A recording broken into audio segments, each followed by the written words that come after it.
Pyrrole का structure ऐसा है और ये स्ट्रक्चर से अपन मॉलिक्यूलर फॉर्मूला मालूम करना है। मॉलिक्यूलर फॉर्मूला में देखो C, कार्बन कितने हैं, कॉर्नर्स को ऑब्जर्व करो, 1 2 3 4, 4 कार्बन। हाइड्रोजन कितने हैं, 1 2 3 4 5, 5 हाइड्रोजन। N कितने हैं, 1 है। तो मॉलिक्यूलर फॉर्मूला C4H5N हो गया।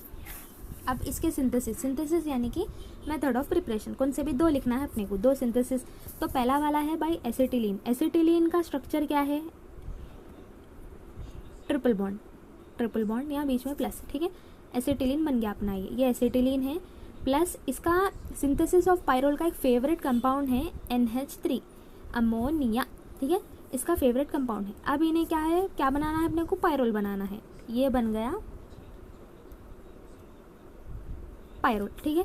यहाँ पे देखो अपन हीट दे रहे, कैसी वाली हीट दे रहे, रेड हॉट ट्यूब। यहाँ पे ये ड्रॉ नहीं करना, बस समझाने के लिए है, रेड हॉट ट्यूब।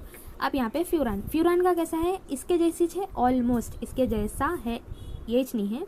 अब देखो ये है फ्यूरान, प्लस क्या फेवरेट कंपाउंड है, NH3 लिख दिए। क्या देना है, हीट, सिंपल सेम है ऑलमोस्ट। यहाँ पे रेड हॉट ट्यूब दिए ना, यहाँ पे Al2O3 दे रहे अपन, बनाना क्या है, पायरोल, बन गया। बस नेम से अपने को आ जा रहा, नेम और इसका फेवरेट कंपाउंड हो गया, ख़त्म। अब इसका देखो सिंथेसिस हो गया। अब अपने को रिएक्शंस मालूम करना है। रिएक्शन में अपन थर्ड सेम में एंथ्रेसिन, फिनांथ्रीन और नैप्थलीन का करे थे, क्या करे थे, electrophilic substitution reaction, oxidation reduction करे थे। सेम वही है यहाँ पे, electrophilic substitution reaction, oxidation reduction. अब इलेक्ट्रोफिलिक सब्स्टिट्यूशन रिएक्शन में अपने को थोड़ा इंट्रोडक्शन देना है। तो अपन पहले क्या ले रहे हैं, पायरोल ले रहे, इलेक्ट्रोफाइल। अब देखो भाई यहाँ पे, अब ये जो पायरोल है ना, ये फर्स्ट पोजीशन है, ये सेकंड पोजीशन है, ये थर्ड पोजीशन है। अब इतना क्या है मालूम, इलेक्ट्रोफाइल जैसे लड़ लेते रहते, सेकंड में आना या थर्ड में आना, बल्कि लेकिन सेकंड वाला थोड़ा ज़्यादा क्या बोलते हैं, सुप्रीम रहता, कई को रहता बोले तो। अब यहाँ देखो, अब ये जो है अपन पायरोल ड्रॉ कर दी, ठीक है ना।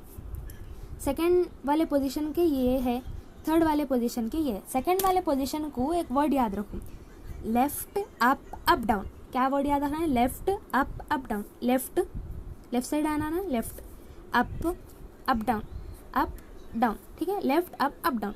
अब यहाँ पे देखो थर्ड वाले कार्बन के लिए सेम एसिड, फिर इसको यहाँ कॉपी मार दो ऐसा, ठीक है ना।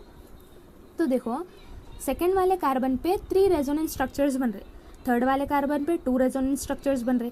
तो कार्बन 2 पे यानी कि सेकंड पोजीशन पे ज़्यादा रेजोनेंस स्ट्रक्चर्स बन रहे, जिसकी वजह से इन्हें मोस्ट स्टेबल है, ये जो है सो लेस स्टेबल है। This is the reason why the reactions are taking place on second carbon.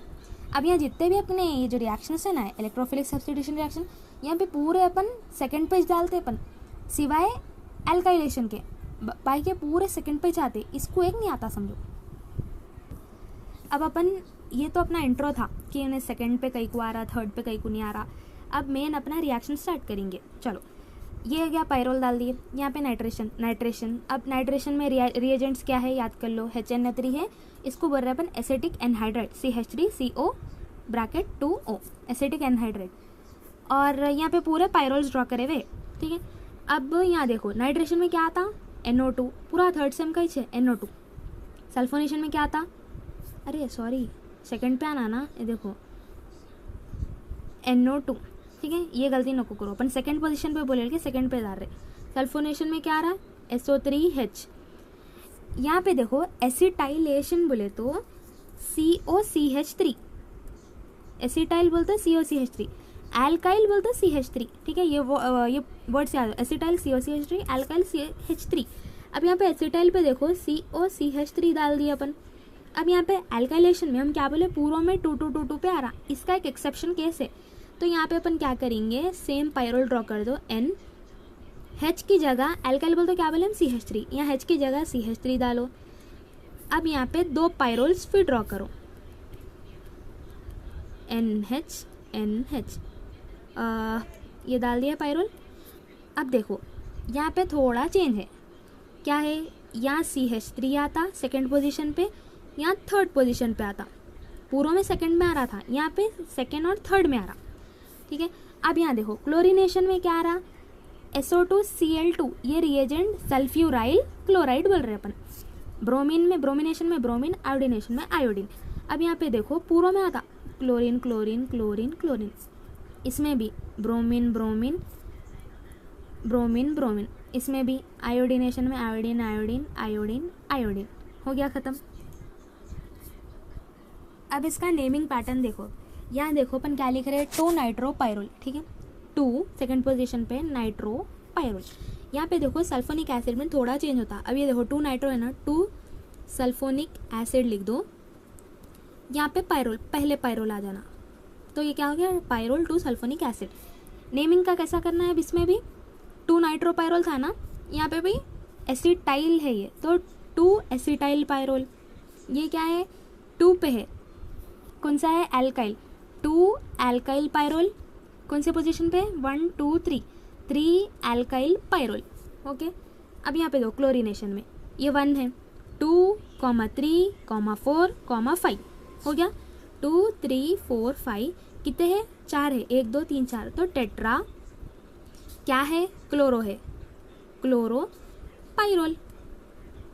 Same 2 3 4 5 tetra क्या है, bromo, bromo pyrrole, 2 3 4 5 tetra bromo pyrrole, 2 3 4 5 tetra iodo pyrrole.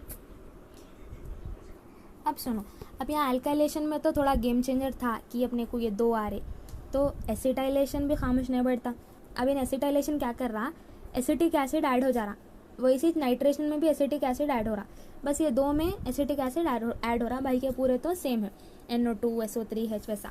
अब देखो ऑक्सीडेशन, ऑक्सीडेशन में अपन पायरोल ड्रॉ कर लिए, plus यहाँ पे 3O ऑक्सीजन 3 डाल दिए, इन्हें क्या बना रहा, सेम ऐसा पायरोल, ऑक्सीजन आ रहा तो डबल बॉन्ड O ऊपर ऐसा।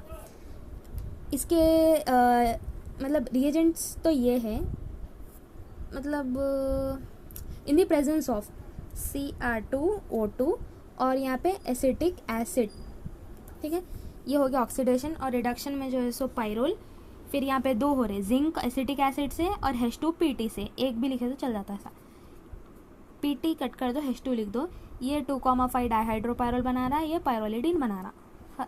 और इसके यूजेस थोड़ा इम्परफेक्ट या केयरफुल से रेफर